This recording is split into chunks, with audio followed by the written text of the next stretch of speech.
এই আয়াত পড়ে অনেকেই ছেলে সন্তানের সুসংবাদ পেয়েছে। আমার হাতে কোরআন দেখতে পাচ্ছেন। কোরআনুল কারীম থেকে দুইটি আয়াত আমি আপনাকে দেখাবো। এই দুইটি আয়াতের উপর যদি আপনি দৈনিক আমল করতে পারেন, আল্লাহর কোরআন আমি হাতে নিয়ে বলতেছি, আল্লাহ পাক রব্বুল আলামিন আপনার গোলে ছেলে সন্তানের সুসংবাদ দিবে। যেই ছেলে সন্তানের জন্য আপনি এত কষ্ট করছেন, দোয়া করেছেন, এরপরও ছেলে সন্তান হয় না, অবশ্যই আল্লাহ পাক আপনাকে দিবে যদি আপনি আমার দেখানো শিখানো আমল যদি নিয়মিত করতে পারেন। ভিডিওটি কোনো রকম স্কিপ করবেন না, খুবই গুরুত্বপূর্ণ হতে চলেছে। প্রিয় দর্শক, আমরা অনেকেই দোয়া করি ছেলে সন্তানের জন্য, আল্লাহ পাক রব্বুল আলামিন আমাদের ঘরে ছেলে সন্তান দেই না। আমরা আশা করি, দোয়া করি, সব সময় আল্লাহর কাছে প্রার্থনা করি, কিন্তু এরপরও ছেলে সন্তান হয় না। ছেলে সন্তান না হওয়ার কয়েকটি কারণ আছে, আমি ভিডিওর শেষের দিকে সেটা বলবো। এবং এই আয়াতটি কখন তেলাওয়াত করতে হবে, কিভাবে আমল করতে হবে সেটাও আমি শিখাবো। এজন্য আমি সবাইকে বলবো ধৈর্য ধরে এই ভিডিওটি দেখেন। এই ভিডিওটি আপনার ভাগ্য পরিবর্তন করে দিতে পারে ইনশাআল্লাহ। আল্লাহ রাব্বুল আলামিন পবিত্র কোরআনুল কারীমে হাজরাতে মারিয়াম আলাইহিস সালাতু ওয়াস সালামের কথা উল্লেখ করেছেন। হাজরাতে মারিয়াম এমন একজন নারী ছিলেন যেই নারীর গর্ভে আল্লাহ পাক দীর্ঘদিন পর্যন্ত সন্তান দেয় নাই। হাজরাতে মারিয়াম প্রভুর কাছে দোয়া করতে লাগলো, প্রভু হ্যাঁ, আমার গর্ভে আপনি সন্তান দেন। আল্লাহ পাক রব্বুল আলামিন মারিয়াম আলাইহিস সালাতু ওয়াস সালামকে বাবা সারাই তার গর্ভে আল্লাহ সন্তান দিয়েছে। একটু জোরে বলেন না সুবহানাল্লাহ। যে আল্লাহ তাআলা বাবা সারা সন্তান দিতে পারে, যে আল্লাহ তাআলা মরা গাছে ফুল ফুটাইতে পারে, যে আল্লাহ তাআলা কঠিন কিয়ামতের দিন যখন দুনিয়া কিয়ামত হয়ে যাবে, এই সমুদ্রের তলদেশ থেকে আগুন বের হবে, আগুনের শিখা বের হবে, যে আল্লাহ তাআলা এত কিছু করতে পারেন, ওই আল্লাহ তাআলা এখনো কিন্তু আছে। আল্লাহ রাব্বুল আলামিনের কাছে যদি আমরা মুনাজাত করতে পারি, আর আমি যে আমলটা শিখাবো এই আমলটা আপনারা যদি নিয়মিত করতে পারেন, আমি আশা করি আল্লাহ আপনাদের ঘরের মধ্যে ছেলে সন্তানের সুসংবাদ দিয়ে দিবে। বলেন না তো সুবহানাল্লাহ। সম্মানিত দিনী ভাই ও বোনেরা, এই ভিডিওর শেষের দিক দিয়ে সবাইকে নিয়ে আমি মুনাজাত করব। যাদের সন্তান হয় না, আবার যারা ছেলে সন্তানের আশা করেন, আবার যারা মেয়ে সন্তানের আশা করেন, আল্লাহ পাক আপনাদের গর্ভে সন্তান দিবে, আপনাদের ঘরে ফুটফুটে ছেলে সন্তান দিবে। আমি দোয়া করব সবাইকে নিয়ে। এজন্য দোয়া পর্যন্ত সবাই থাকবেন, ভিডিওটি সম্পূর্ণ দেখবেন। আমি যেই কথা বলতেছিলাম, সূরা মারিয়াম নামে আল্লাহ তাআলা একটি সূরা নাজিল করেছে। হযরতে মারিয়াম আলাইহিস সালাতু ওয়াস সালামের কথা আল্লাহ তাআলা এখানে উল্লেখ করেছেন। হযরতে ইয়াহইয়া আলাইহিস সালাতু ওয়াস সালামের কথা আল্লাহ উল্লেখ করেছেন। এই সূরার মধ্যে মারিয়ামের ঘটনা বর্ণনা করেছেন। হযরতে জাকারিয়ার কথা আল্লাহ তাআলা বর্ণনা করেছেন। জোরে বলেন না আল্লাহু আকবার।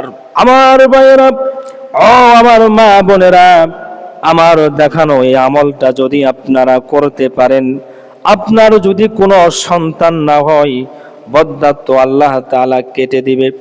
আল্লাহ পাক যদি আপনার গর্ভে বারবার মেয়ে সন্তান দেয়, আপনি ছেলে সন্তানের আশা করেন কিন্তু সন্তান হয় না, ইনশাআল্লাহ এই আমলের বরকতে আল্লাহ আপনার গর্ভে পুত্র সন্তানের সুসংবাদ দিয়ে দিবে।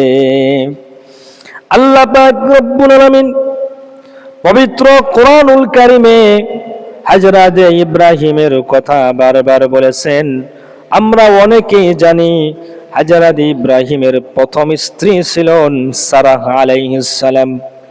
হযরতে সারাহ আলাইহিস সালামের গর্ভে কোনো সন্তান ছিল না। এরপরে হযরতে ইব্রাহিম আলাইহিস সালাম হযরতে হাজরাকে বিয়ে করলেন। আল্লাহ পাক রব্বুল আলামিন হাজরার গর্ভে দীর্ঘদিন পর্যন্ত কোনো সন্তান দেই নাই। হাজেরা আর ইব্রাহিম আলাইহিস সালাম দুজন মিলে আল্লাহ তাআলার কাছে মুনাজাত করলেন, রব্বি হাবলি মিনাস সলিহিন। এইভাবে হযরত ইব্রাহিম যখন আল্লাহর কাছে বারবার মুনাজাত করে, কান্না করে, দোয়া করে আল্লাহর কাছে বলে, আল্লাহ পাক হযরত ইব্রাহিম কে বলে, হে ইব্রাহিম, ফাবাশশারনাহু বিগুলামিন হালিম। আমি আল্লাহ তাআলা ইব্রাহিমের ঘরে একটা নেককার পুত্র সন্তানের সুসংবাদ দিয়ে দিলাম। একটু জোরে বলেন না আল্লাহু আকবার।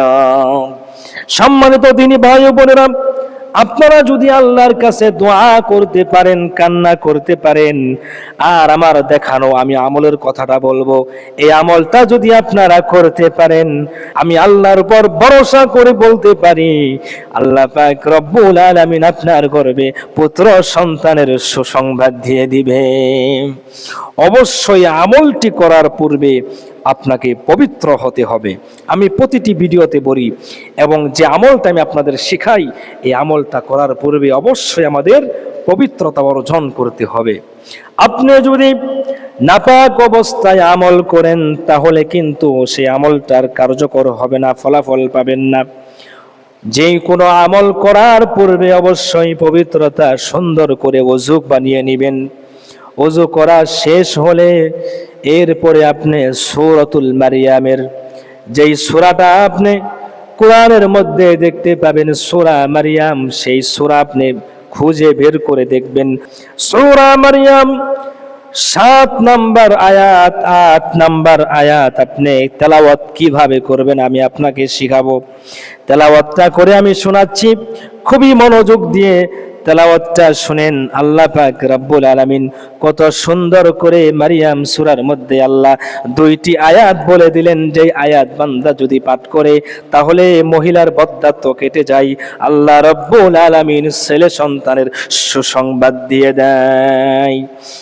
সম্মানিত দিনী ভাই ও বোনেরা, আল্লাহ পাক রব্বুল আলামিন সূরা মারিয়ামের 7 নম্বর আয়াতে বলেন, আউযু বিল্লাহি মিনাশ শাইতানির রাজীম, বিসমিল্লাহির রহমানির রহিম। قال رب أنى يكون لي غلام وكانت امرأتي عاقرا وقد بلغت من الكبر عتيا। এই হলো 7 নম্বর আয়াত। এবার আপনারা 8 নম্বর আয়াত পড়বেন। قال كذلك قال ربك هو علي هين وقد خلقتك من قبل ولم تك شيئا। জোরে বলেন না আল্লাহু আকবার। সম্মানিত দিনী ভাই বোনেরা, সূরা মারিয়ামের 7 নম্বর আয়াত এবং 8 নম্বর আয়াত, এই 2টি আয়াত আপনারা তেলাওয়াত করবেন। কখন করবেন, কিভাবে করবেন আমি বলে দিচ্ছি। পবিত্র হয়ে এশার নামাজ আদায় করার পরে যাই নামাজে বসে 2 রাকাত নামাজ পড়বেন। সলাতুদ দুহা 2 রাকাত নামাজ, অথবা 2 রাকাত নফল নামাজ পড়তে পারেন। নফল নামাজ নিয়ত করে 2 রাকাত নফল নামাজ পড়বেন। এরপরে সূরা মারিয়ামের 7 নম্বর আয়াত, 8 নম্বর আয়াত, আপনি একটা আয়াত 21 বার, আরেকটা আয়াত পড়বেন 21 বার। এইভাবে 2টি আয়াত 42 বার পাঠ করবেন। 2টি আয়াত 42 বার পাঠ করে আল্লাহর কাছে দোয়া করবেন, রব্বি গফিরলি ওয়ালি ওয়ালিদাইয়া ওয়ালিল মুমিনিনা ইয়াওমা ইয়াকুমুল হিসাব। এরপরে পাঠ করবেন, রব্বি হাবলি মিনাস সলিহিন। তাহলে সূরা মারিয়ামের 7 এবং 8 নম্বর আয়াত আপনারা 21 বার করে তেলাওয়াত করবেন। মোট 42 বার যখন তেলাওয়াত শেষ হবে তখন এই দোয়াটা আমরা অনেকেই পারি, রব্বিকে ফিরিলি ওয়ালি ওয়ালিদাইয়া ওয়ালিল মুমিনিনা ইয়াউমা ইয়াকুমুল হিসাব। এরপরে রব্বি হাবলি মিনাস সালিহিন। একটি গুরুত্বপূর্ণ আমল, এই আমলটা যদি আপনারা আল্লাহর কোরআনের উপর বিশ্বাস করে পড়তে পারেন, আল্লাহর কাছে দোয়া করতে পারেন, আল্লাহ আমাকে পুত্র সন্তানের সুসংবাদ দিয়ে দিন, আল্লাহ পাক রব্বুল আলামিন আপনার গর্ভে ছেলে সন্তানের সুসংবাদ দিয়ে দিবে। সুবহানাল্লাহ। ছেলে সন্তান না হওয়ার কয়েকটা ভুল আছে। 1 নাম্বার ভুল হলো এই ছেলে সন্তান থেকে আপনি রিজিকের আশা করবেন না। যদি ছেলে সন্তান থেকে রিজিকের আশা করেন তাহলে আল্লাহ পাক আপনাকে ছেলে সন্তান দিবে না। এই ছেলে সন্তান হওয়ার পূর্বে আপনি নিয়ত করবেন, যদি আমার এই সন্তানটা হয় তাহলে আমি আমার এই সন্তানকে হক্কানি আলেম বানাবো, হাফেজে কোরআন বানাবো, এই সন্তানকে দ্বীনের লাইনে পড়াবো। আল্লাহু আকবার। যদি আপনার সন্তানকে আলেম বানাবেন, হাফেজ বানাবেন, এরকম নিয়ত করতে পারেন তাহলে আল্লাহ পাক রব্বুল আলামিন আপনার গর্ভে ছেলে সন্তানের সুসংবাদ দিয়ে দিবে। সুবহানাল্লাহ। আমরা আল্লাহর কোরআনের উপর বিশ্বাস করে যদি আজই আমলটি শুরু করে দেই, ইনশাআল্লাহ ফলাফল পেয়ে যাব। আল্লাহর উপর ভরসা করতে হবে। আমি এখন আপনাদের সবাইকে নিয়ে দোয়া করব। আমার মা বোনেরা, আমার ভাইয়েরা, যাদের সন্তান হয় না, যাদের ছেলে সন্তান দরকার অথবা যাদের মেয়ে সন্তান দরকার, আমার সাথে আপনারা হাত তুলেন, আল্লাহর কাছে কান্না করেন। ভাই, সন্তান দেওয়ার মালিক তো আল্লাহ, সন্তান না দেওয়ার মালিকও আল্লাহ। সন্তান আল্লাহ তাআলা কাউকে দেয়, লক্ষ লক্ষ টাকা খরচ করে কেউ সন্তান পায় না। একটু দোয়া করেন, আমার সাথে সাথে হাত তুলেন, আমি সকলের জন্য এখন দোয়া করি। আলহামদুলিল্লাহি রাব্বিল আলামিন। রব্বানা যালামনা আনফুসানা ওয়া ইল্লাম তাগফির লানা ওয়া তারহামনা লানাকুনান্না মিনাল খাসিরিন। রব্বুল আলামিন, আমার এই ভিডিওটি যেই সকল তোমার বান্দা বান্দিরা দেখেছে গো আল্লাহ, তাদের অবশ্যই যে কোনো একটা সমস্যার মধ্যে তারা আছে।